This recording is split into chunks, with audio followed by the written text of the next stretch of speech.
लोगों की नज़र में हमें छूट है किसी भी समय कहीं भी आने जाने की, पर हकीकत में 24 घंटे 7 दिन 12 महीने हम ऑन ड्यूटी होते हैं।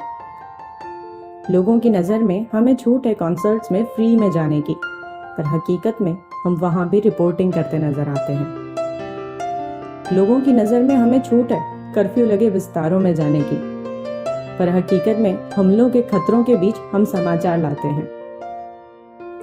लोगों के हिसाब से हमें छूट है कुछ भी बोलने की, लिखने की, सवाल उठाने की, पर हकीकत में सच बोलने, लिखने और सवाल उठाने के बाद धमकियां भी हमें ही मिलती हैं।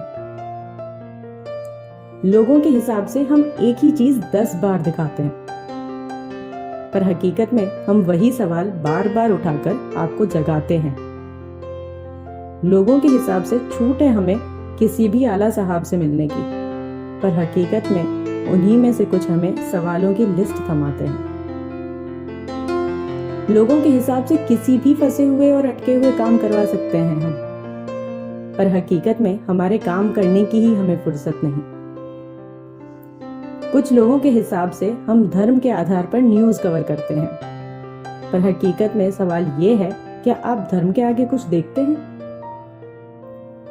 कुछ लोग कहते हैं पार्टी के हाथों बिके हुए हैं हम, पर हकीकत में सवाल ये है, पार्टी चुनते वक्त कहाँ गए थे तुम? कुछ लोग कहते हैं सच्चाई नहीं दिखाते हो, पर हकीकत में सवाल ये है, व्हाट्सएप यूनिवर्सिटी से बाहर निकलकर क्या कुछ देख रहे हो तुम? और आज की स्थिति में लोगों के हिसाब से लॉकडाउन में बाहर निकलकर खुली हवा में सांस तो ले रहे हैं हम, पर हकीकत में आप तक सच्ची खबर, आपको सुरक्षित और सतर्क रखने का प्रण ले चुके हैं हम।